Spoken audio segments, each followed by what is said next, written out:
2026년 6월 25일 목요일 매일 성경 묵상을 시작하겠습니다. 오늘 하나님의 말씀은 고린도전서 15장 12절로 13절의 말씀입니다. 고린도전서 15장 12절로 13절의 말씀입니다. 그리스도께서 죽은 자 가운데서 다시 살아나셨다 전파되었거늘 너희 중에서 어떤 사람들은 어찌하여 죽은 자 가운데서 부활이 없다 하느냐.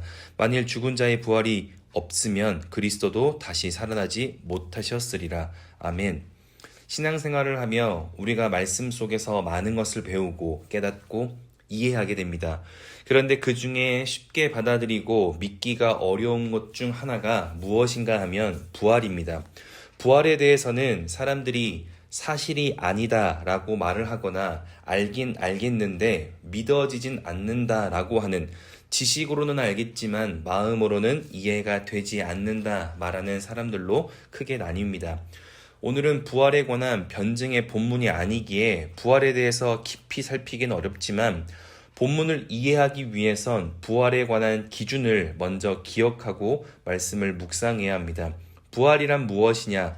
12절에 보면 그리스도께서 죽은 자 가운데서 다시 살아나셨다 전파되었거늘 할 때 전파되었다라는 말의 헬라어가 현재 수동태로 쓰여서 부활의 복음이 멈추지 않고 지금도 퍼져나가고 있음을 알리는 말입니다. 즉 부활의 소식을 이전에 한 번 혹은 몇 번 부활을 알려주지 않았느냐라는 말이 아니라 지금도 계속 그 부활의 소식이 전해지고 있지 않느냐는 말을 하는 것으로 부활의 소식이 왜 멈추지 않았을까요?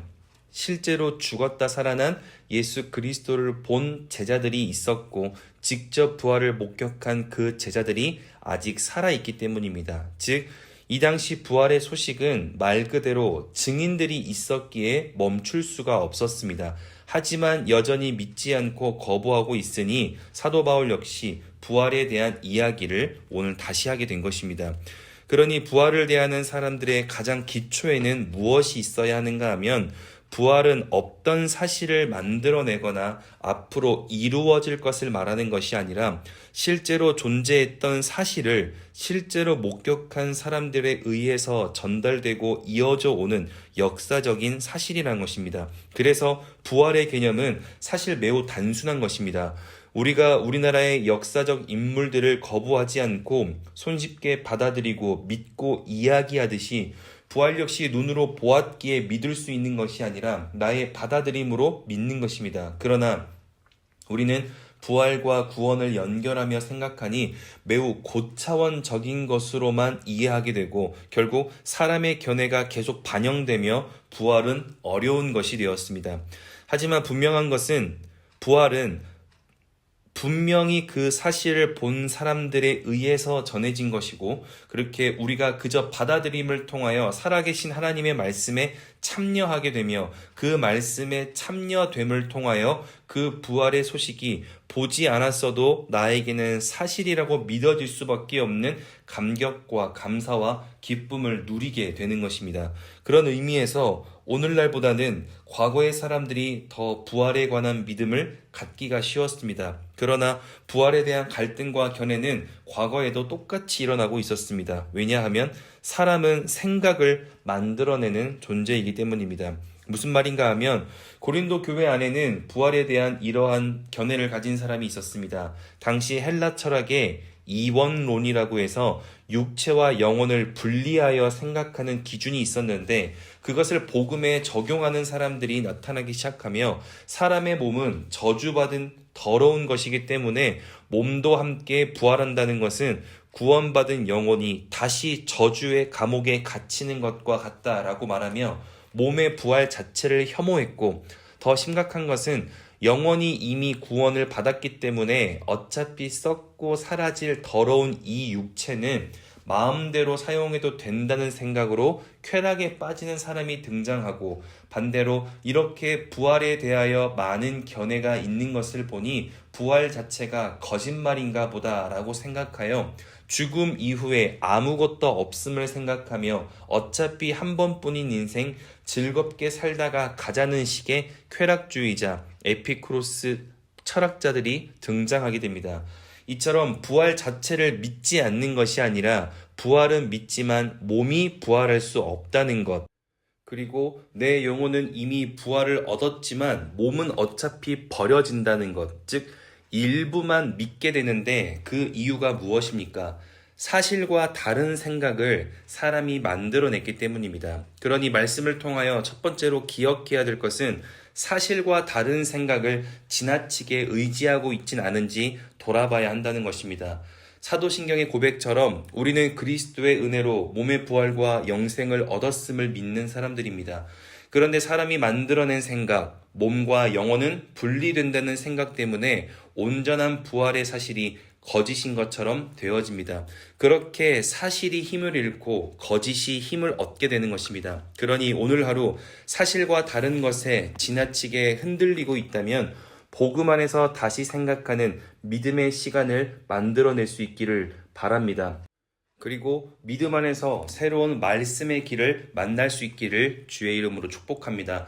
마지막 두 번째로 기억해야 할 것은 부활을 믿지 않는 사람들의 특징이 있다는 것입니다. 그것은 현재와 미래를 향한 허무함으로 산다는 것입니다. 오늘 14절과 17절에 보면 그리스도께서 만일 다시 살아나지 못하셨으면 우리가 전파하는 것도 헛것이요 또 너희 믿음도 헛것이다.